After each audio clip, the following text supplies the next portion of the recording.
Broadcasting from the Symphony Studios in Marietta, Georgia, it's time for the Technology Harmony Podcast, brought to you by Symphony Technology Solutions. Tune in every week as we spotlight the very best minds in our industry. Now here are your hosts. Hi, everyone, and welcome to the 25th episode of the Technology Harmony Podcast, brought to you by Symphony Technology Solutions. I'm one of your hosts today, Katie Galley, and I'm joined by my co-host, Avery Greer. How are you doing, Avery? Hey. Doing well. Looking forward to introducing Ripley and build a relationship with him and his team that they got going up in Nashville. So looking forward to seeing what we got going on today. Yeah, super excited. And you already introed our super guest today that we have in the Symphony studio, who is Ripley Bickerstaff, the business development at Hoar Construction. How are you doing, Ripley? I'm great, guys. Thanks for having me. Of course. We're super excited to dive in, Ripley. And so just to get to know your background a little bit, can you tell us a little bit about your professional journey and how you got the job you have today? Yeah, so I guess going back to the beginning, I moved to Nashville in 1998 to attend school, actually at Vanderbilt University, and studied civil engineering, and sometime during that process decided that I definitely did not want to do design work. So for me, the next option was really getting into the construction industry, and I thought it'd be a little more fun, a little more dynamic. You get to talk to people and presumably make more money, which, I've come to find out was not the case, but that's really, it's been great. So it's, as far as that career move for me was good. But from right out of school, I started as a project engineer with Hoar Construction, actually. Wow. So we had a very small office here. It was about 4 people at the time. And my current boss, the VP that runs the Nashville office, was one of those people. And we did healthcare work, actually. So we did a lot of stuff for the for-profit healthcare providers, really located here in Brentwood. And so those were like HCA, which is out of Nashville, obviously, but CHS, LifePoint, Kindred, which is out of Kentucky. But those kind of guys. And we did traveling work really all over the country, building emergency department additions, imaging centers, you name it, some ground up facilities and things like that. So really we did that for, almost up into 2008, 2009, when things obviously took a huge turn. So, and during that process, I was working through the PE, the project manager role, eventually senior project manager role. So really a traditional path, at least in the office side for a construction manager. And there's really no difference in those roles. You basically do the exact same thing you do on day one. They just, change your title and pay you a little bit more money as the years go by. So, anyway, so after the 2008 recession, our sort of business model had to kind of change, really based on the healthcare providers that really were not doing as much work at the time. So of course that was different from company to company, but and in the meantime, we were lucky in the sense that Nashville continued to weather the storm pretty well, and so housing market did not take a terrible turn like it did in a lot of other metro areas. And so a lot of people started moving to Nashville at the time. And really the demands here changed. A lot of corporations were starting to relocate, and we had a couple projects just sort of in the 2010-ish, 2012-ish time that were getting kicked off. So one was Capitol View, which is a large mixed-use project in kind of the North Gulch. And if you're familiar with Nashville, that was kind of a game changer for that area. And then we also started doing kind of a mid-rise residential product, which was also a new product type, if you will, in the Nashville market. So we kind of shifted our focus. And again, we're just super lucky to be in Nashville in the construction industry. what are the chances? Yeah, that's crazy up there. So yeah, I mean, it really is. And so it not to say that there wasn't strategic thought being put into this in utilizing resumes and skill sets and other people in our company to sort of leverage that and to bring that expertise for these new product types here. And so obviously the story up in the last 4 years has just been a, pedal to the metal acceleration of that, and, do as much as you can in a responsible manner. And then of course, COVID hit. So all the balls are up in the air, and we'll see where they land. Right. Ripley, so from the time you started with Hoar, I mean, you've spoken to now how Hoar construction has really grown and advanced and kind of shifted over the last couple of years. For you specifically, from starting as a project manager into the business development side, can you walk us through your own personal journey and then where you got how you have the role that you have today? Yeah. So like I said, it was, that's that real traditional progression of PE, APM, PM, senior project manager. And then I think at that time we had really an opening for a business development person. And for me, I'm not sort of a traditional business development folks or person in the sense that I am real sales oriented. I mean, I've been in operations from the get-go, and definitely my mind works definitely in that fashion. So for me, it was a kind of a step out of the box and see if it's something that I'm comfortable doing. And I think it's been a good fit in the sense that I know what I'm talking about when we're talking about projects with owners. So that adds a lot of validity to it. At the same time, I'm terrible at golf, which does not help. But I'm not spending any time really doing that. And the reason for that is we are literally so busy chasing and pursuing projects and figuring out really how to get them going. And so my role, again, as a business developer, I'm beating around the bush here trying to answer this question, but I'm not chasing work. The work chases us. And that is a function of really simply being here in Nashville. There's a demand for capable, qualified contractors to do these very large, complex projects, which is great. Again, awesome to be sitting in the seat.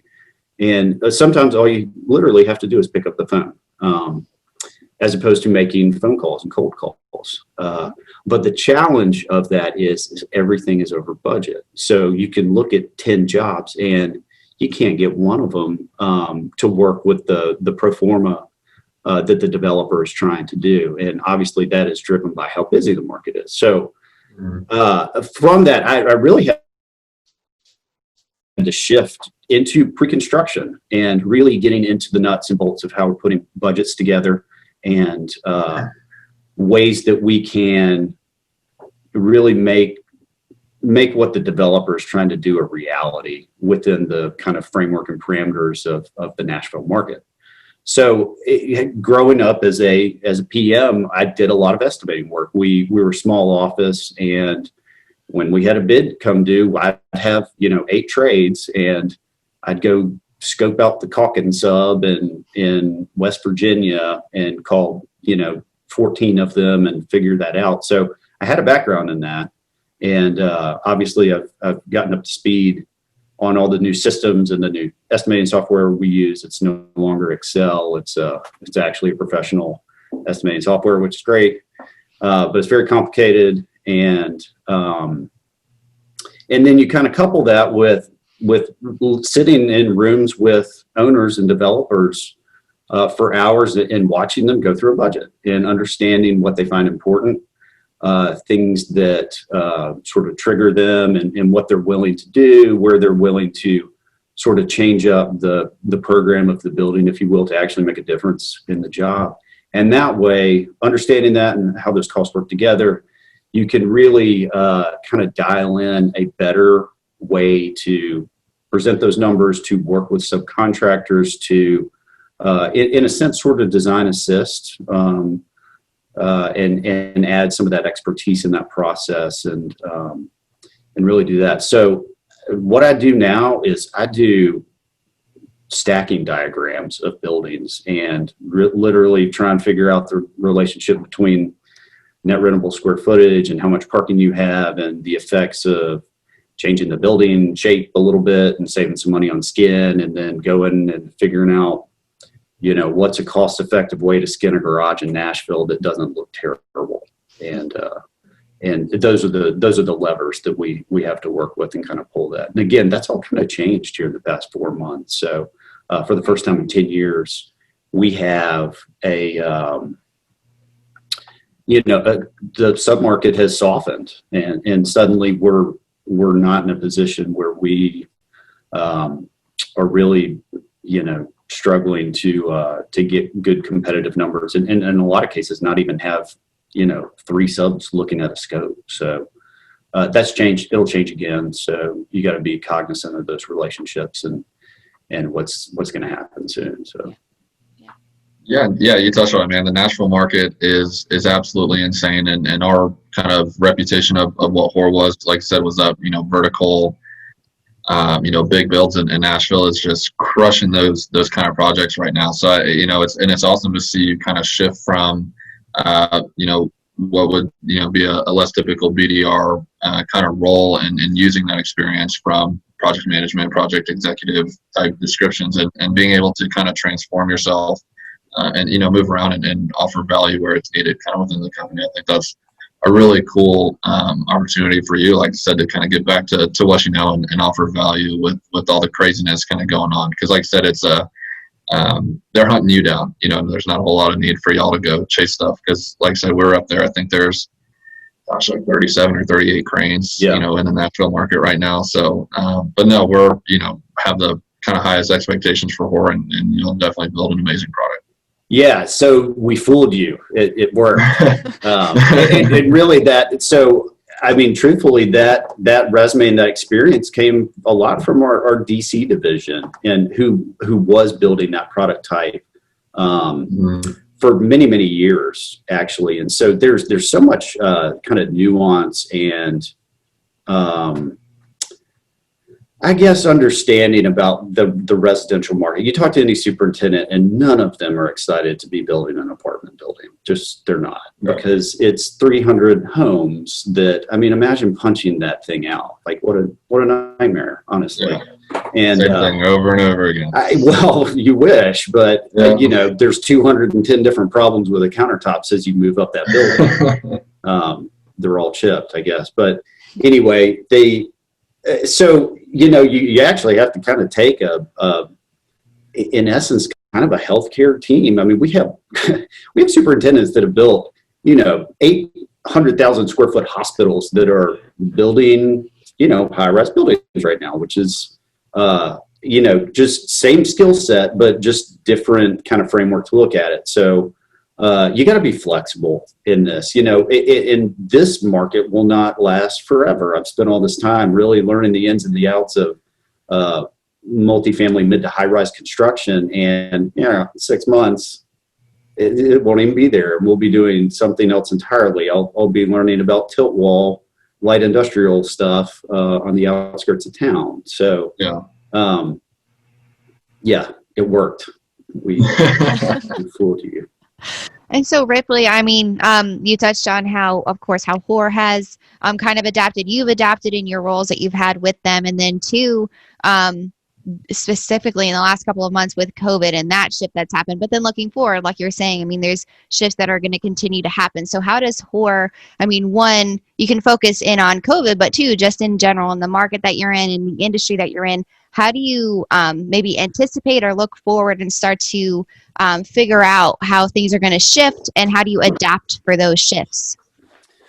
Yeah. So, kind of all the nuts and the bolts and the logistics of working in and around COVID aside, which honestly has been going well. Awesome.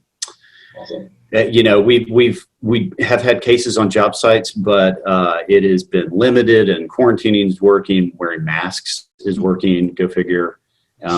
So all of those things are very promising in the sense that you can continue to work in and around this terrible disease or virus. And so that's great. Now, where that takes us from here, anybody's guess. And what we've seen, I'm not going to tell you all anything you probably haven't heard, is immediately office buildings were put on hold, right?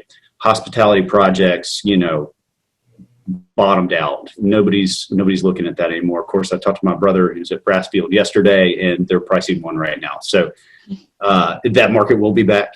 People will be, traveling in 2 years. And really, you got to remember that these jobs deliver in 2 years plus, honestly, with design. So you really obviously people are going to want to get out of the house in 2 years. So be ready for that, right? Multifamily seem to continue to kind of click along. And I think a lot of that has to do with the availability of capital in those markets. Everybody's still sitting on some cash, depending on who it is.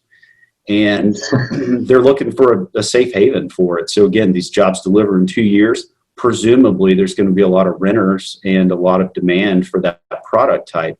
On the flip side, you hear about, you're reading the news that a quarter of Nashville Electrical Services, I'm saying renters, but whoever, the people that pay for electricity, are either delinquent or needing financial assistance to make that happen. So things like that are obviously a major concern. So how do you sort of bolster yourself against those things? And I think traditionally people flee to institutional work, and they would expect that things like state board of regents doing school work would presumably have some financial assistance that's pushing that type of thing along, as well as federal work.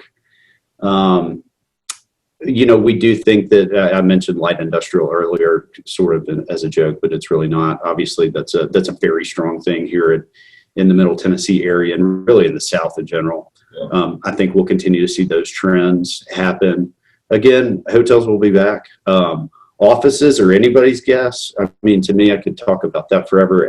Everybody's experience with COVID has been just so unique and individual. So for me, we stopped working in the office for about a month, and and that was when nobody really understood how this thing worked. And I'm like, wiping down Amazon boxes and stuff, which I don't do anymore, thankfully. And you couldn't buy bacon at the grocery store. So that was kind of the initial deal. And then honestly, from that point on, our field staff was showing up every day, and they continued to work sort of in the face of a huge unknown. And the office sort of followed suit for us. And of course, I'm working through this and then get through the summer, and fortunately my children are back at school. So that was a big, unknown, how's this going to work out? And here we are, I guess we're close to about a month and a half into it, and things have been going well. It's really sort of a similar situation to what's been going on out on site. Actually, you have a group of people who's semi-responsible, who kind of listens, who shows up every day and can sort of be put to task, and where they're going to be. They're going to be in a specific area. They tend to work together. So it's really, kind of a similar situation. Occasionally you'll have positives and you quarantine those people, and then everybody else keeps working or going to school, and then they come back, and you kind of go from there. As opposed to sort of a bar or restaurant where you get a bunch of folks that have, who knows who comes in, and then they all disperse and you never see them again. That's definitely a tougher spider web to track, for sure. Well, no doubt. And of course, I can't get into too much about, who should be working and who shouldn't. And we're very fortunate that we even have the choice to do so. Right. Yeah, and absolutely. So that's been a good thing in that sense. And well, like I said, so it's all individual. But I talked to somebody else. I talked to a buddy, and I talked to him last night. He hasn't been back. I mean, he goes 2 days a week now, and his children are not in school. And so I guess the point of what I'm trying to say is, like, for me, my perspective of it is, very, very different than 90% of everybody else. They're not expected to go back to work, maybe ever, and can work from home. Me, on the other hand, I got to get out of that house because I've got 3 young kids and they are asking me 2,000 questions per hour. So I have to, but that's just me. So to know if that office market's coming back or not, hell, I have no idea. I think there's a reason that people go to offices to work, and I don't necessarily see that changing, but I'm also getting older. So my opinions are starting to be dated. Unfortunately. No, I don't know if dated is the right word, but yeah, we have we're chasing a project, and there's a third phase, future phase that they're, actively planning on office, but, they're afraid to kind of hard commit to anything because it could be totally redeveloped into a whole nother multifamily section, and they're just trying to decide, and it really, and, they're fortunate enough to be a down the road project anyways, and have the time to kind of analyze that market. But it is just constantly looking at the data and the information and the demand, and